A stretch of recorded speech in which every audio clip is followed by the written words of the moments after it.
네, 안녕하세요. 네.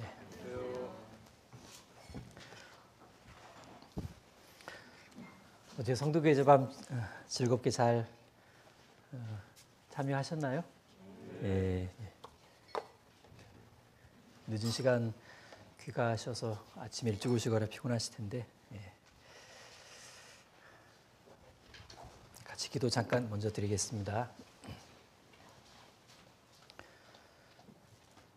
우리를 구원해 주시고 우리를 주님의 몸된 교회 안에 거할 수 있도록 자비 베풀어 주신 것 감사드립니다. 하나님의 자녀로 살아갈 수 있도록 도와주셨고 특별히 귀한 교사의 봉사를 할 수 있도록 직분을 주셔서 우리 자신도 하나님 앞에 더 배워가고 우리 아이들에게도 하나님을 심어주는 그 일을 해나가고 있습니다. 맑은 영혼을 가진 우리 아이들을 마주하면서 우리 자신을 더 주님 앞에 깨끗한 그릇으로 드리기를 힘쓰는 삶을 살아갑니다. 많이 부족하고 연약하지만 주님께서 저희들에게 이 봉사를 통해 베풀어 주신 은혜들이 참 많다는 거 알고 감사를 드립니다.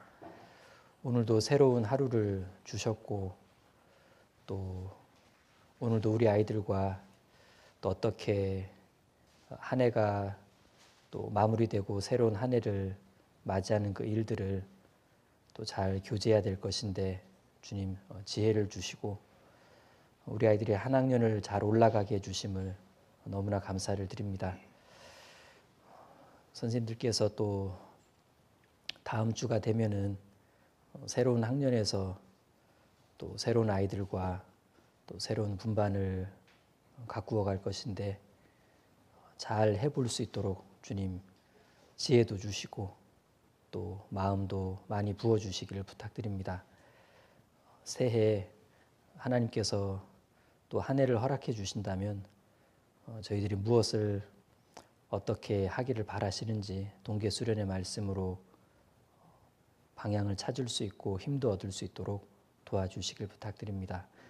선생님들 개인과 가정의 형편과 사정을 잘 아시오니 주님께서 도와주셔서 신앙의 길을 완주하는 데 큰 방해가 없도록 도와주시고 주님의 일을 즐겁게 하는 데 큰 제한이 없을 수 있도록 도와주시길 부탁드립니다. 오늘 하루도 주님께 의지합니다.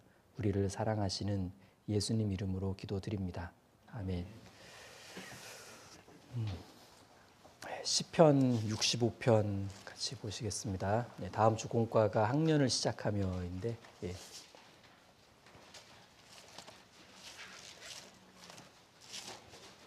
65편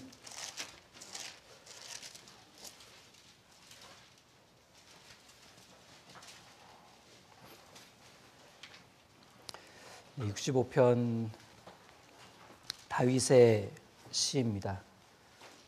전체적인 느낌은 이렇게 좀 아름답다 이런 느낌이 들고요. 11절만 같이 읽겠습니다. 주의 은택으로 연사에 관 씌우시니 주의 길에는 기름이 떨어지며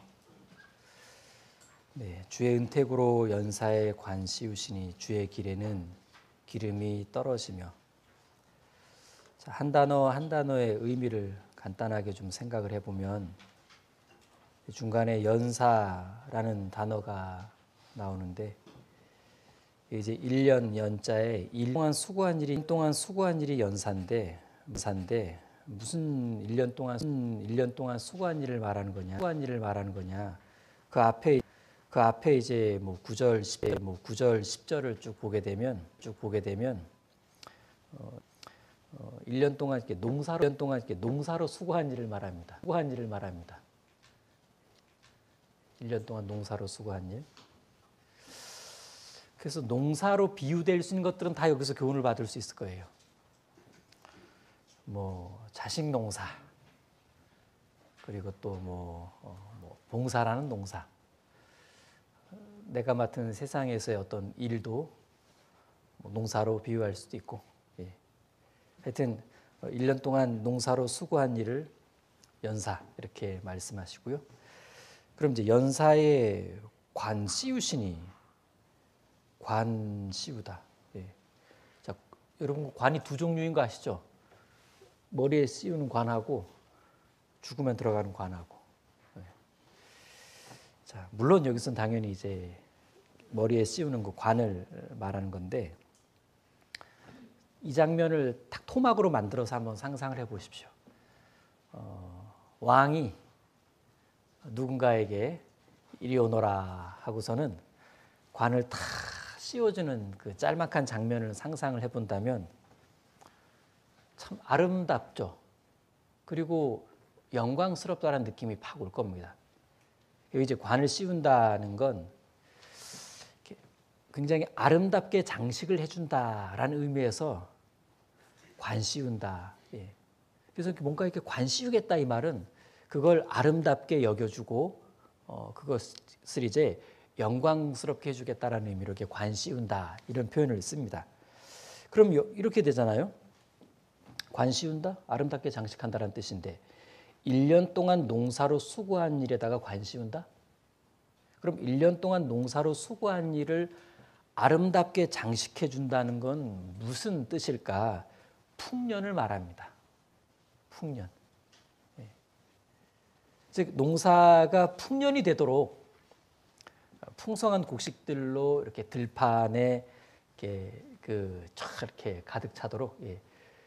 여러분 가을에 들판이 아름답다라는 얘기는 곡식으로 꽉 찼을 때예요. 봄, 여름 사이에 들판이 아름답다는 건 뭔가 심은 씨앗들이 파릇파릇하게 자라났을 때가 그게 이제 들판의 이제 아름다움일 텐데, 그래서 농사가 풍년이 되도록 뭔가 들판에 풍성한 곡식들로 꽉 채워주었을 때가 그게 이제 들판을 아름답게 장식한 거고, 그게 1년 동안 농사로 수고한 일에 대한 관 씌우는 일이에요. 바로 여기서 연사에 관 씌우시니. 그런데 이렇게 될 수 있었던 이유, 즉 연사에 관 씌워진 이유가 뭐냐라고 했을 땐 주의 은택이 답입니다. 그래서 이렇게 시작하잖아요. 주의 은택으로 연사에 관 씌우시니. 그러니까 주님의 은혜로 인해, 주님의 은혜가 원인이 되어서 주의 은택으로 연사에 관 씌우시니. 또 이렇게 관을 씌운다는 건 이렇게 관이 여러분 일자관 보셨어요? 관은 일자가 아니고 둥근 형태잖아요. 완전히 둥근 형태도 있고 반만 둥근 형태도 있고. 그래서 관을 씌운다는 건 둘러싸다란 뜻이에요. 둘러싸다. 예. 자, 둥근 관, 예, 그러니까 둘러싸다. 그러면 이렇게 보세요. 주의 은택으로 점점점 관 씌우시니. 주님의 은택, 주님의 은혜가 이렇게 둘러쌌다. 예, 주님께서는 주님의 은혜가 1년 내내 내가 하는 그 어떤 일에 계속 둘러싸도록 하셨다라는 얘기예요. 참 이렇게 좀 되게 이렇게 안심이 되는 말씀 아닌가요? 예. 만일 주님께서 이렇게 1년 내내 연사, 수고로 하는 그 일들을 철저하게 은혜로 둘러싸주지 않으셨다면은 1년 무사히 보내기 쉽지 않아요. 뿐만 아니라 그 어떤 곳에서도 풍성한 열매를 맺기란 만만치가 않을 겁니다. 그런데 그 은택으로 탁 둘러싸 주셔서 내가 1년을 완주도 할 수 있었고, 그 1년 동안 주어진 일들, 그 연사도 그런 대로 감사하게 해낼 수가 있었고, 또 어떤 부분에서는 풍성한 결실도 반드시 있었다라는 얘기입니다. 자, 그럼 다시 보시죠. 주의 은택으로 연사에 관 씌우시니 주의 길에는 기름이 떨어지며. 자, 주의 길에는 기름이 떨어지며. 주의 길이 뭔데? 여러분, 길은 일단 점은 아니에요. 성경에서 길이란 단어가 나왔을 때는 어느 지점을 말하는 게 아니라 어느 과정을 말하는 겁니다. 길은 과정입니다. 여기서의 길은 지나간 흔적이나 자취를 말합니다. 쭉 지나가는 흔적이나 자취. 그래서 주의 길 하면 주님께서 행하신 길, 주님께서 역사하시는 곳, 주님께서 역사하셨던 그런 어떤 일들, 그런 전반의 과정들, 이것을 이제 의미하죠. 그런데 그곳에 기름이 떨어진대요. 기름. 자, 기름은 풍성하다는 뜻입니다.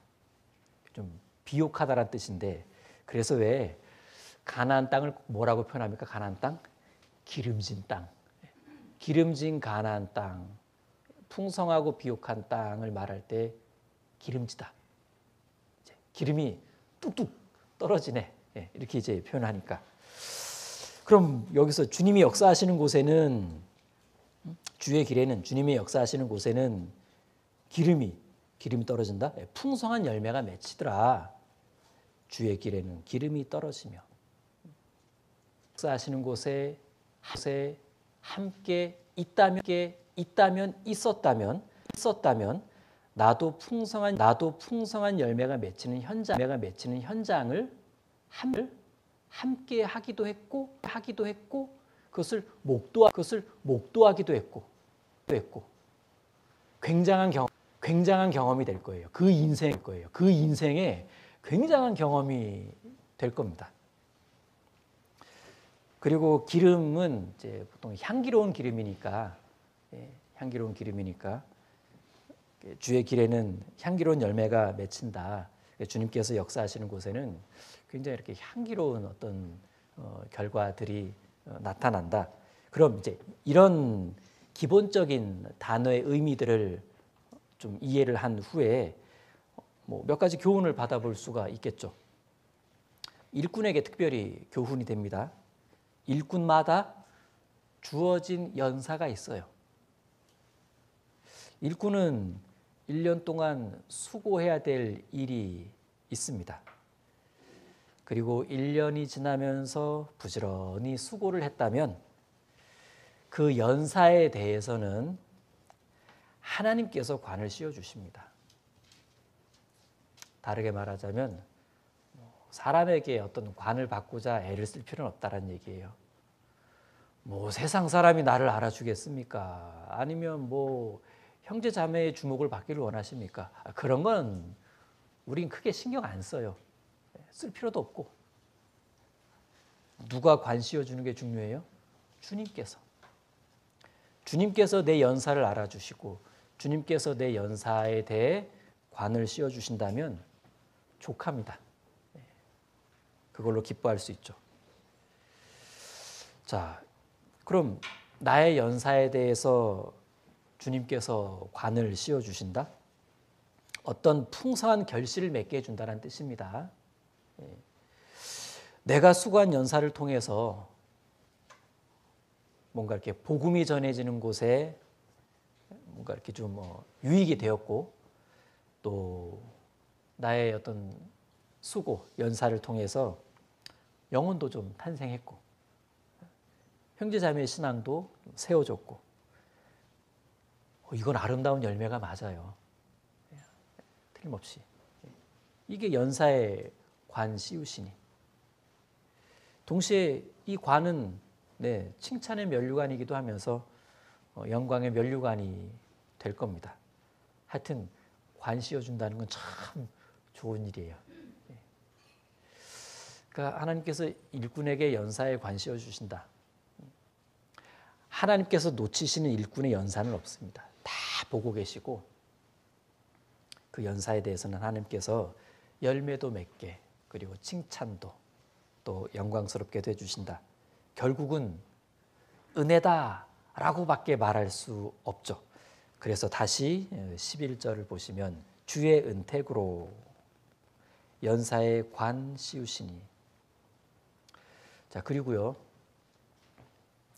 나의 연사가 여기서처럼 주의 길에는, 내 연사가 주의 길에 있었다면, 나의 연사가 주님께서 인도해 주시는 길에 있었다면, 다르게 말하면 내 연사가 그냥 내가 막 만들어낸 오로지 내 계획에 의한 연사, 내 뜻에 따른 연사, 그냥 오로지 뭐 아무것도 아니고 그냥 내가 알아서 그냥 뭐 내 기준에 의해서 만든 어떤 계획과 노력이었다면 그건 주의 길에서 이건 아니에요. 내 길이지, 그냥 나름의 길, 나름의 길. 만약 여기서처럼 주님의 뜻, 거기에는 주님의 개입으로 말미암은 기름이 떨어질 거란 얘기예요.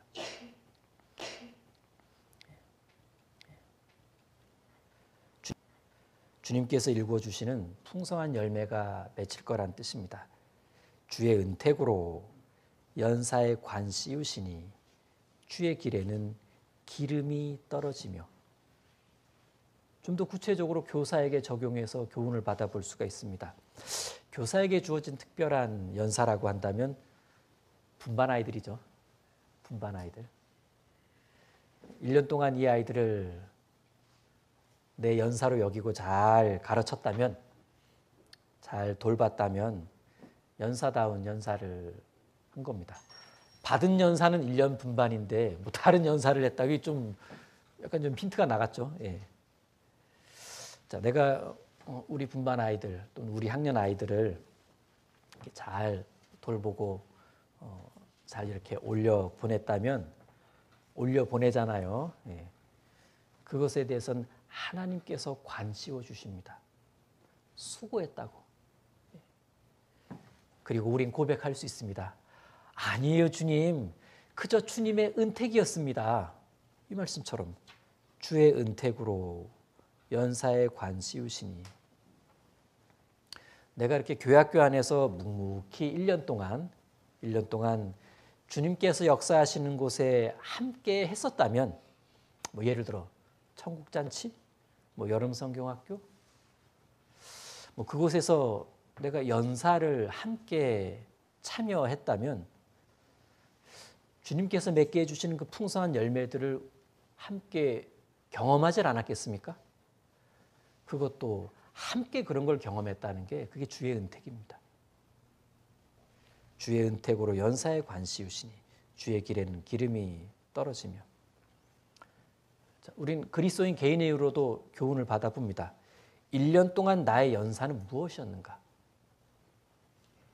내게 2022년 1년을 허락해 주셨을 때는 내가 주님 앞에 할 일이 있다란 얘기인데, 내가 1년 동안 주님 앞에 해야 할 일, 나의 연사는 무엇이었냐? 그리고 나는 나의 연사에 성실했는가? 뭐 어떻게 좀 최선을 다했는가? 이것을 돌아본다는 건 굉장히 유익한 일입니다. 내게 주어진 어떤 일들을 주님이 주신 연사다 이렇게 여기고 내 나름 최선을 다해 잘 해냈다면 주님께서는 그 연사에 관 씌워 주실 겁니다. 그 결과 좀 기름진 값진 결실을 얻게 되겠죠. 얻었을 겁니다.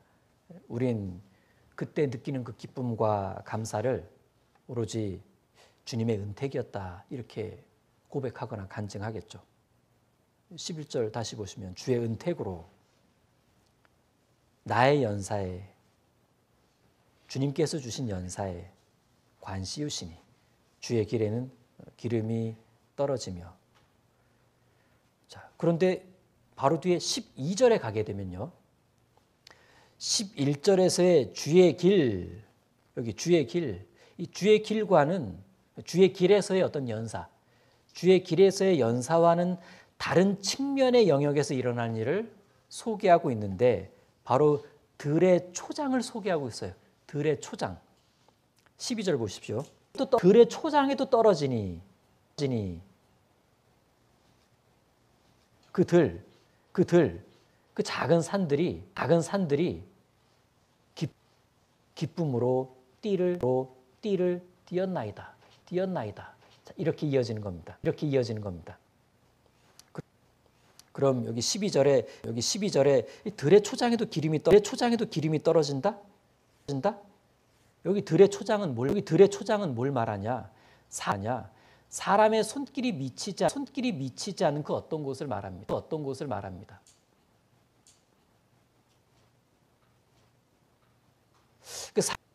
그 사람의 손길이 미치지 않는 그곳에도 하나님께서 어떤 소출이 풍성하게 나도록 역사해 주셨다. 왜 그런 관심의 어떤 주요 곳이 아닌 그런 들의 초장에도 왜 소출이 풍성하게 나게 해주신 거냐? 누가 가서 일구지도 않았는데 왜 소출이 풍성하게 나게 하셨냐면 거기에도 다른 생명들, 예를 들어 양떼들이 있기 때문에 그래요. 자, 참 감사한 교훈이 됐습니다. 보세요. 결국은 내가 1년 동안 주님의 은혜로 주어진 그 어떤 연사를요, 주님의 길을 따라 이렇게 묵묵히 순종하면서 잘 해나가면, 잘 마치고 나면 영광의 면류관도 있고 귀한 소출로도 후대해 주시는데 거기서 끝나는 건 아니더라. 들의 초장. 내가 미처 신경 쓸 수 없었던 곳 있죠. 내가 미처 이렇게 돌아볼 수 없었던 그곳. 왜? 연사하다 보면요, 돌아보기 어려운 곳이 있어요. 왜? 내가 동시에 두 곳에 있을 수는 없으니까. 그래서 나는 연사에 집중했는데 하나님께서는 나와 관계된 들의 초장, 내가 미처 돌아볼 수 없는, 내가 이렇게 막 어떻게 좀 신경을 잘 쓰기 어려운 그런 곳에서도 하나님께서요, 기름, 어떤 결실이 맺어지도록 역사해 주신다라는 참 은혜스러운 아름다운 이야기입니다. 그러니까 연사를 잘하면 되겠다. 예? 예. 연사를 잘 해내면서 기도 제목은 둬야 되겠죠. 주님, 제가 주의 길에서 연사를 성실과 최선으로 해나가려고 합니다. 그러니 약속의 말씀대로 저와 관계된 들의 초장들에서도 어떤 열매가 맺혀지도록 주님, 거기서도 기름이 떨어진 것을 허락해 주십시오.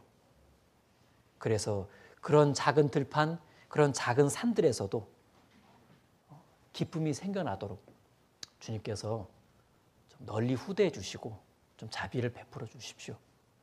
우리가 그런 기도를 간절하게 당당하게 할 수 있는 근거 약속의 말씀이 되는 겁니다. 그래서 13절과 같은 찬송이 나오더라. 13절. 초장에는 양떼가 입혔고 골짜기에는 곡식이 덮였음에 저희가 다 즐거이 외치고 또 노래하나이다. 모든 것이 은혜더라. 뭐 이렇게 고백을 할 수 있다는 얘기입니다. 자, 그럼 이렇게 좀 묵상을 하다 보면 어떤 마음의 결론에 이르게 되냐? 나는 2023년 내년에도 연사를 열심히 잘해야 되겠다. 뭐 이런 마음 안 듭니까? 네. 내가 연사를 잘하면 되겠네. 이런 좋은 마음 갖게 됩니다. 좀 열심히 해야 되겠다. 좋아요. 열심히 이렇게 한번 해보는 건데 요한복음 2장입니다. 요한복음 2장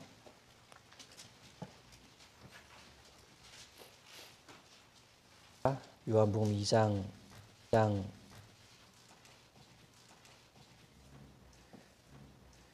13절부터 17절까지입니다. 13절부터 17절 좀 길지만 같이 천천히 읽겠습니다.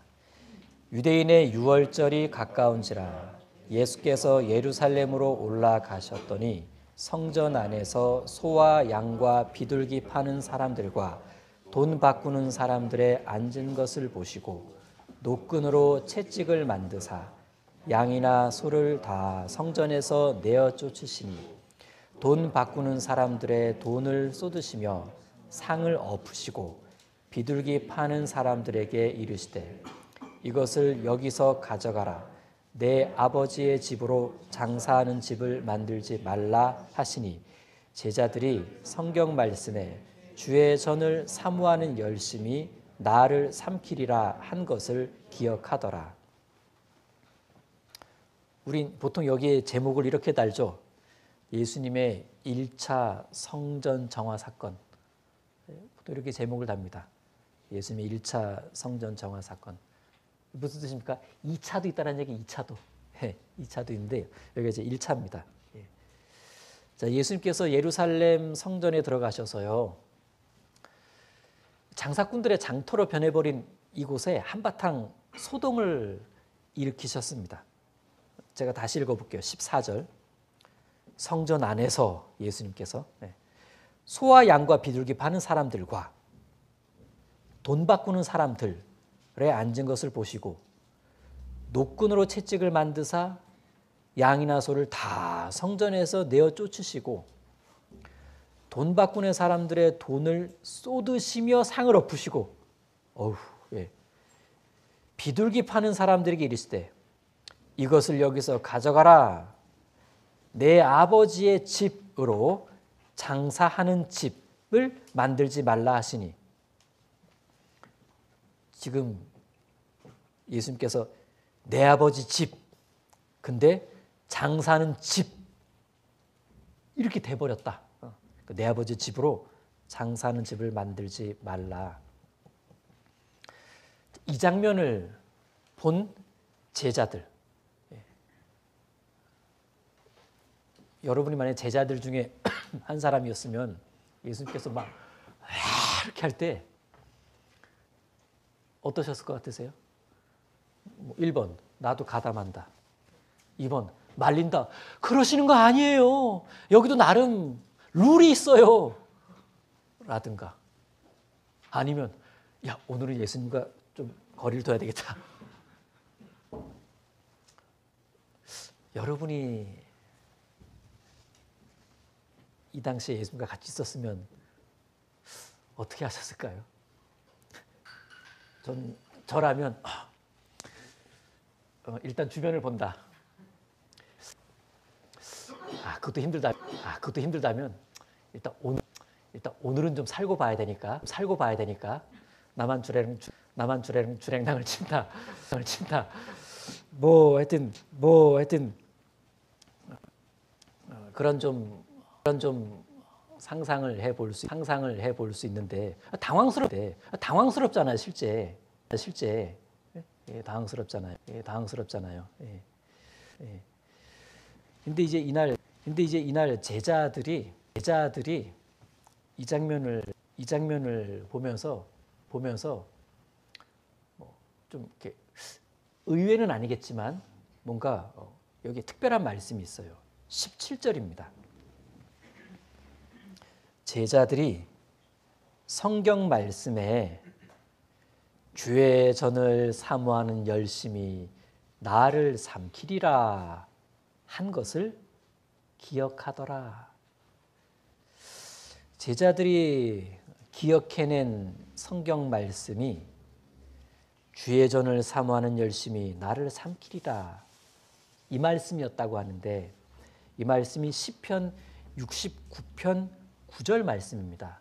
잠깐만 보고 넘어갈게요. 여기 그냥 손을 딱 접으세요. 일단 접고 69편 9절 보시면 확인만 해보죠. 69편 9절 다윗의 시인데 예수님에 대한 예언이 나와 있는 이제 긴 시입니다. 69편 9절 보시면 주의 집을 위하는 열성이 나를 삼키고, 이 부분이에요. 예. 주의 집을 위하는 열성이 나를 삼키고 주를 회방하는 회방이 내게 미쳤나이다. 예. 예. 주의 집을 위하는 열성이 나를 삼키고, 이 말씀을 떠올린 겁니다. 다시 요한복음 2장 돌아가서요. 자, 시편 69편 거기서는 열성이라 그랬고 여기서는 이제 열심이라 그랬는데 같은 뜻이죠. 열심, 열성, 열성, 열심. 자, 그러면 여기 주의 전을 사모하는 열심. 예, 주님께서는 열성과 열심이 가득하셨어요.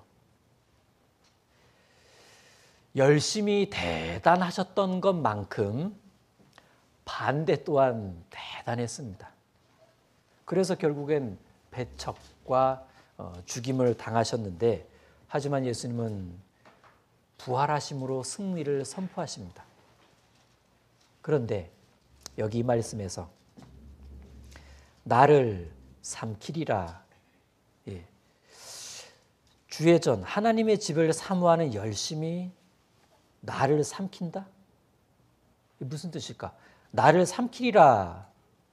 이 말씀은 예수님의 열심이 결국은 예수님을 집어삼켜서 죽음으로 몰고 갔다는 뜻인가? 열심히 나를 삼키리라. 삼키리라. 자, 이 삼키리라를 뭔가 이렇게 좀 부정적인 표현으로 본다면 이렇게 해치는 거잖아요. 동물의 왕국처럼 삼키리라. 자, 이런 좀 부정적인 것으로 본다면 아유, 그거 보세요. 열심을 그렇게 하시니까 결국 그렇게 삼킨다. 아닙니다.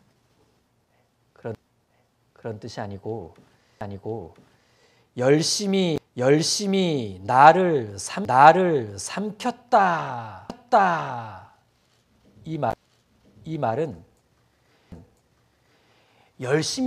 열심이라는 그 녀석이 내 인생을 지배했다라는 얘기예요. 열심히 나를 지배했다. 이 뜻입니다. 열심 때문에 내가 죽임당했다. 이렇게 몰고 가면 안 되고, 열심히 내 인생을 지배했습니다. 어떤 사람은 그러죠. 저도 모르게 그 어떤 뜨거운 열정이 저를 집어삼켜버렸습니다. 그럴 때 이 사람이 그냥 열정에 휘감겨 살았다는 그 뜻으로 그렇게 말한 거잖아요. 그런 의미란 얘기입니다. 주의 전 하나님의 집을 사모하는 그 열심, 그 열성이 예수님의 생애를 지배한 거예요. 자, 그렇게 이해를 하시는 것이 맞습니다. 예수님의 열성이 자기 인생, 자기를 그렇게 삼킬 정도로, 자기 인생을 지배할 정도로 대단히 큰 열심이었다는 얘기입니다. 여러분, 열정이 나를 집어삼킨다? 요만한 열정으로는 인생 못 집어삼켜요. 적당히는 하겠지만, 여러분, 어떤 그 열정에 휘감겨 사는 사람들이 그 열정에 삼켜버린 건데, 그들의 그 열정의 정도를 보게 되면 미쳤어요, 그냥.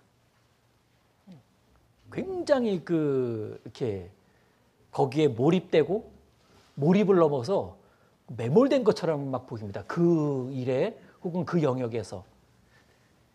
그럴 때가 열심히 그를 삼킨 겁니다.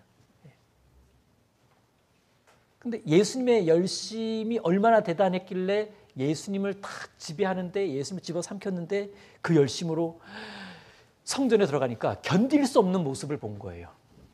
야, 아버지 집이 장사집이 돼버렸구나. 이렇게 아무도 안 보이는 겁니다, 그냥.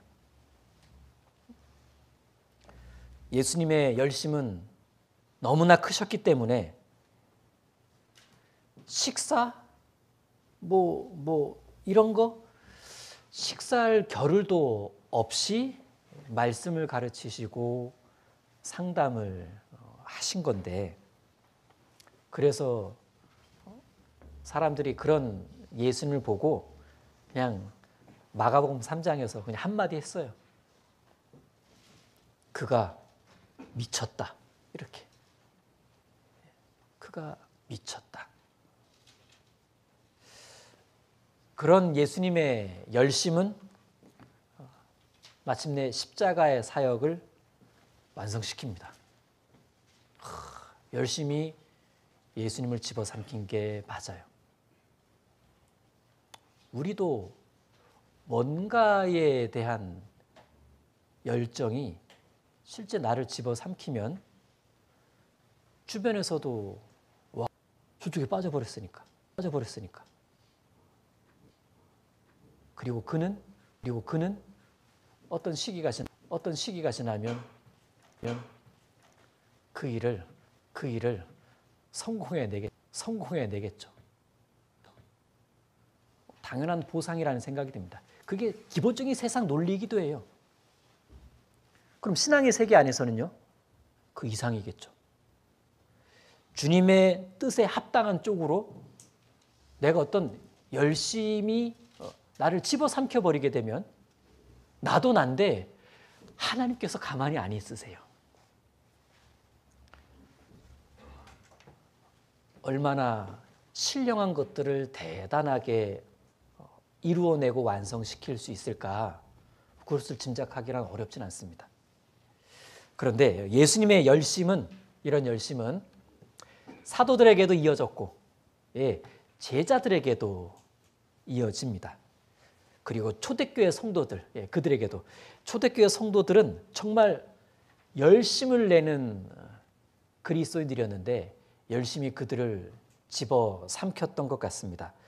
자, 열정이 그들을 집어삼키니까 그들의 일상이 어땠냐? 성경은 그들이 날마다 이러더라라고 소개합니다. 날마다 그들이 이랬다. 자, 사도행전 2장입니다. 사도행전 2장 41절입니다.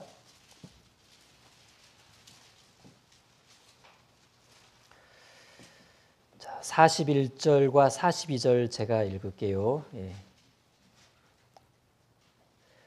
그 말을 받은 사람들은 세례를 받으며 이날의 제자의 수가 3,000이나 더하더라. 저희가 사도의 가르침을 받아 서로 교제하며 떡을 떼며 기도하기를 전혀 힘쓰니라. 자, 좀 더 구체적으로 46절 가면 날마다가 나옵니다. 자, 어떤 열심은 날마다로 이어지게 돼 있어요. 자, 46절과 47절은 같이 읽겠습니다. 날마다 마음을 같이하여 성전에 모이기를 힘쓰고 집에서 떡을 온 백성에게 칭송을 받으니 주께서 구원받는 사람을 날마다 더하게 하시니라. 어느 지역교회 가니까 주일 설교 때 소식지를 받아보는데 소식지에 여기 사도행전 이 말씀이요, 여기 46절과 47절에 날마다 2번 나오죠. 근데 일부러 더 넣었더라고. 이렇게 날마다 마음을 같이하여 날마다 성전에 모이기를 힘쓰고 날마다 집에서 떡을 떼며 날마다 기쁨과 순전한 마음으로 음식을 먹고 날마다 하나님을 찬미하며 또 날마다 온 백성에게 칭송을 받으니 날마다 주께서 구원받는 사람을 날마다 더하게 하시리라. 그래서 그때 그냥 그렇게 그냥 보다가 공과 준비하고 말씀 묵상하면서 열심을 내자라는 뜻이고 미치자는 뜻이구나. 미쳐보자는 뜻이구나. 가장 아름답게 한번 살아보자라는 뜻이구나. 날마다. 자, 5장 42절 넘어가면요, 계속 이어진다는 뜻입니다. 5장 넘어갔다는 얘기는. 5장 42절도 같이 읽겠습니다. 저희가 날마다 성전에 있든지 집에 있든지 예수는 그리스도라 가르치기와 전도하기를 쉬지 아니하니라. 자, 날마다 어디에 있든지 간에 복음을 가르치는 거하고 복음을 전도하는 그 일을 쉬지 아니하더라. 날마다 쉬지 아니하더라. 그러니까 어떤 열심과 열성이 있다는 것은 그 사람이 날마다 그쪽에 관한 한 쉼 없이 끊임없이 계속 고민하고 또 준비하고 노력하고 예수님이 바라시는 우리를 향한 날마다가 이런 그게 맞을 겁니다. 예수님도 날마다 하신 게 있잖아요. 사람들을 모으시고 가르치시고 안 온 사람도 있으니까 직접 찾아다니시잖아요. 예수님의 그 날마다는 이렇게 초대교회 성도들에게 잘 그 열심은 전달된 것 같아요. 잘 배웠다라는 얘기입니다. 그러니까 이들은. 자, 이 날마다 복음 전하는 이 모습을 8장 4절 가면 이걸 이렇게도 표현합니다. 8장 4절.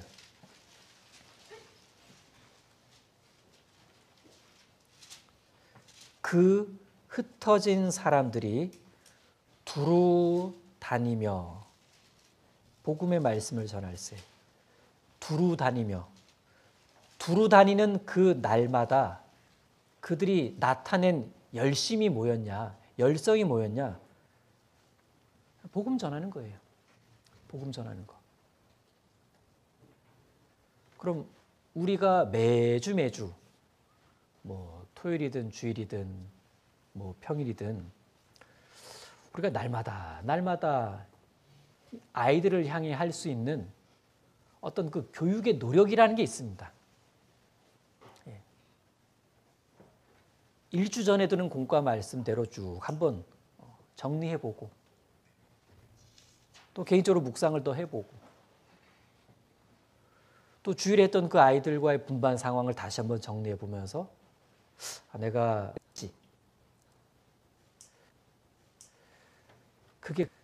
그게 그냥 아이들을 향한 지속적인 신앙 교육이거든요. 신앙을 교육한다는 건 메시지 던지고 끝나는 일은 아니잖아요. 신앙을 교육한다는 건 그 아이들의 신앙을 챙기는 일인데, 그렇죠? 그렇죠? 챙기는 일인데 일주일을 한 명을 이렇게 챙겨가는 것. 그게 우리가 할 수 있는 교사로서의 날마다의 열심인 것은 틀림없습니다. 그런데 안타까운 경우도 초대교회 때 있기는 있었어요. 바로 라오디게아 교회였습니다. 자, 계시록 3장 15절, 요한계시록 3장 15절입니다.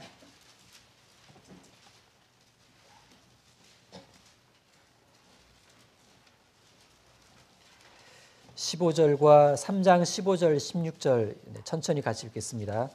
내가 내 행위를 아노니 내가 차지도 아니하고 더없지도 아니하도다. 내가 차든지 더없든지 하기를 원하노라. 내가 이같이 미지근하여 더없지도 아니하고 차지도 아니하니 내 입에서 너를 토하여 내치리라. 마지막에 내 입에서 너를 토하여 내치리라. 역겹다라는 뜻입니다. 받아들일 수가 없다라는 얘기예요. 그러니까 역겹다. 그러면서 계속 3번이나 강조한 것이 차지도 아니하고 덥지도 아니하다. 차든지 덥든지 덥지도 아니하고 차지도 아니하니 3번이나 강조하셨죠. 그리고 차지도 않고 덥지도 아니하다라는 걸 미지근이라는 단어로 표현했습니다. 미지근. 그럼 왜 미지근하냐? 이걸 3번 강조하신 건데 결국은 뭐를 얘기하고 싶었던 거냐면 왜 열심이 없냐 이겁니다. 왜 열심이 없냐? 마지막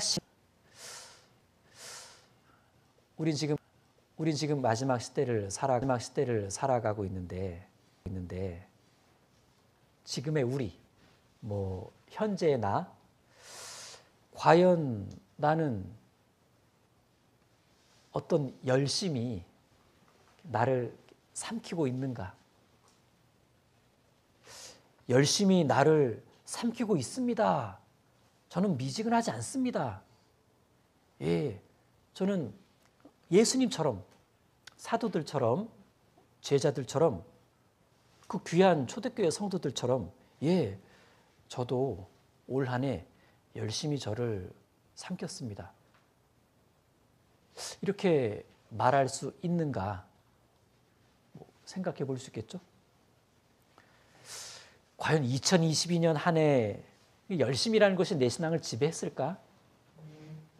나는 요즘 12월 뭐에 지배당하고 있는가? 나는 뭐 세상 소망 쪽으로 지배당하고 있는가? 아니면 하늘 소망 쪽으로 지배당하고 있는가? 확실한 건 지배당하고 있는 그쪽에다 열심은 쏟고 있을 거예요. 주님께서는 라우디게아 교회에다가 구체적으로 이걸 당부하십니다. 19절 보십시오. 여기 딱 떨어지게 나와요. 19절. 무릇 내가 사랑하는 자를 책망하여 징계하노니, 여기입니다. 같이 읽겠습니다. 그러므로 내가 열심을 내라, 회개하라. 예. 자, 열심을 내어달라라고 당부하셨습니다. 열심을 낸다? 예. 그렇잖아요. 미지근해서는 행복하지 않아요. 여러분, 무슨 생활도 미지근해서는 행복감을 못 느낍니다. 하다못해 직장 생활도 미지근하면요, 내가 여기서 뭐 하고 있는 거지? 예. 군대 가 있는 어떤 청년도 그래요. 군대에서도 그냥 이렇게 막 이러면 너 지금 뭐 하고 있는 거지? 예. 학생도 마찬가지입니다. 열심을 내지 않고 미지근하면요, 내가 지금 왜 하냐? 여러분, 미지근해서는 의미를 못 찾아요. 미지근한 사람들의 특징이 있습니다. 자꾸 갈아타요. 갈아탑니다. 여기 갔다, 저기 갔다, 이거 했다, 저거 했다. 왜? 방향을 못 정해요. 꽂히질 않으니까. 지배당해야 올인할 거 아니겠습니까? 자, 미지근한 봉사로는 즐거운 봉사를 못해요. 그러면요, 뭐 연사를 해낸다는 거 둘째치고 항상 머릿속에는 언제 휴직하지? 언제 휴직하지? 예. 그런데요, 열심을 내면요, 그냥 가다 보면 연말이에요. 그냥 가다 보면 연말이에요. 또 연말 왔네? 또 연말 왔어. 예. 자, 스펄전이 이런 말을 했다고 합니다. 되게 멋있는 말이에요. 어떻게 좀 격동이 되는 말이던데, 예. 스펄전의 말입니다. 그리스도를 위하여 우리의 삶을 소진시키는 것은 우리의 의무요 특권이다. 좀 강도 높지 않습니까? 주님을 위해 내 삶을 소진시키는 건 의무이자 특권이다.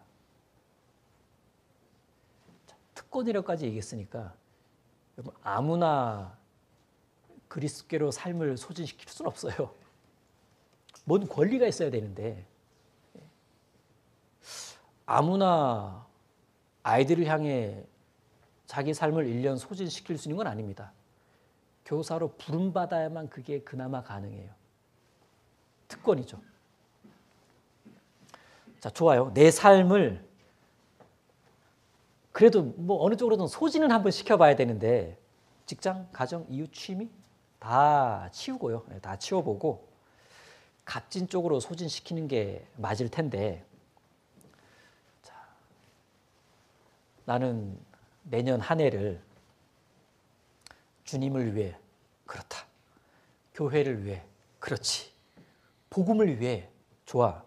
내 삶을 내년 한번 그쪽으로, 그래, 번아웃 시킬 수 있다면 이보다 영광스러운 일은 없을 겁니다. 이렇게 간증하시는 선생님들 계시잖아요. 어떤 주일이 가장 행복하더냐? 교회 학교에서 번아웃 시키고 집에 돌아와서 다 이루었다. 이때가 제일 행복하다고 합니다. 월요일 날은 말도 못하는 어려움을 겪을 텐데, 근데 절대 후회를 안 해요. 왜? 가장 값지고 가장 보람된 쪽으로 싹 다 써버리고 나니까, 왜? 싹 다 써버려도 되는 게요. 다시 채워져요. 다시 채워집니다. 신기하죠? 어차피 채워질 거예요. 그러면 좀 다 써버리면 안 되는 걸까요? 나 죽었다고 50% 남기면은요, 채움도 50%밖에 못 받아요. 그러니까 무조건 채워집니다. 왜? 채워주시는 하나님이니까. 전략적으로 뭐가 맞냐? 싹 다 써버리는 게 맞아요. 싹 다 써버리는 게. 자, 내가 내 삶을 가장 값진 곳으로 다 소진하면서 한 주 한 주를 산다. 그런 사람들의 특징이 있어요. 주어진 자기 자리는 딱 지킵니다. 잠언 31장의 현숙한 여인에 관한 말씀 중에 그는 자기를 위하여 아름다운 방석을 지으며 라는 말씀이 있습니다. 자기를 위하여 아름다운 방석을 지었다. 방석, 앉는 자리를 말합니다. 아름다운 방석에 앉았다라는 건 아름다운 자리에 앉았다라는 얘기예요. 아름다운 자리에. 봉사의 자리. 이보다 아름다운 자리가 어디 있습니까? 그 자리는 주님이 주신 자리가 있습니까?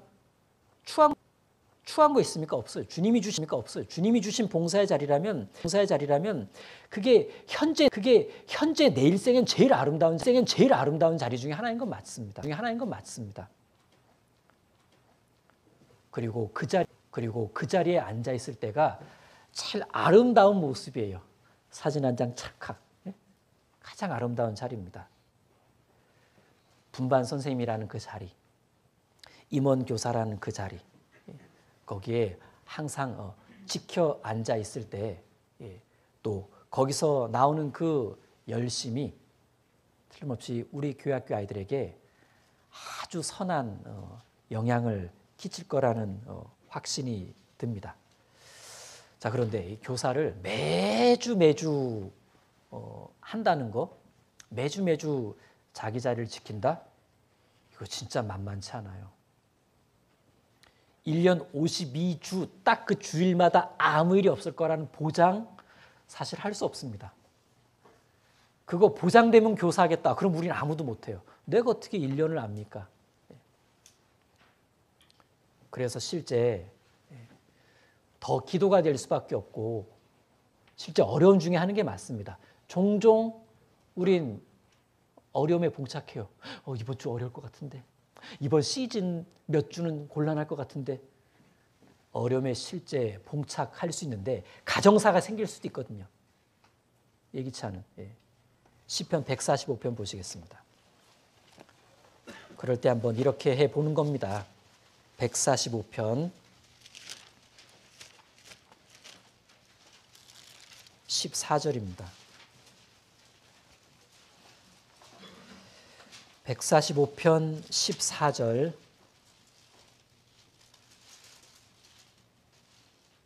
같이 읽겠습니다. 여호와께서는 모든 넘어지는 자를 붙드시며 비굴한 자를 일으키시는도다. 자, 8절에 같은 편이 한 번 더 나옵니다. 146편 8절입니다. 제가 읽겠습니다. 여호와께서 소경의 눈을 여시며 여호와께서 비굴한 자를 일으키시며 여호와께서 의인을 사랑하시며.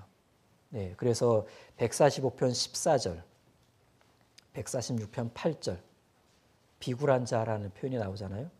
145편 14절 다시 보시면 여호와께서는 모든 넘어지는 자를 붙드시며 비굴한 자를 일으키시는도다. 자, 여러분 비굴하다? 참 비굴하다는 단어 되게 좀 일반적으로 비굴하다는 표현 이렇게 쓰잖아요. 비겁하게 굴복하는 자. 아유, 그 비굴하게 그게 뭐냐. 예. 비겁하게 굴복할 때를 아유, 비굴하다 그러는데 여기선 그런 뜻이 아닙니다. 어떤 어려움이 있어가지고 마음이 이렇게 억눌려 있어요. 좀 치근하지 않습니까? 예, 예. 그렇게 뭔가 나는 좀 잘하고 싶은데, 난 이것을 좀 해 나가고 싶은데, 근데 뜻하지 않은 일들로 인해 어떤 어려움이 생겨가지고 마음이 이렇게 쉽지가 않은 거예요. 억눌려 있는 겁니다. 자, 어떤 그리스도인이 주님의 일을 하는 일꾼이 이렇게 예기치 않게 비굴한 처지에 놓여 있다면, 마음이 억눌려 있다면 하나님께서 그를 일으켜 주시겠다는 약속입니다. 단 조건이 있어요. 어떨 때 일으켜 주시냐? 19절입니다.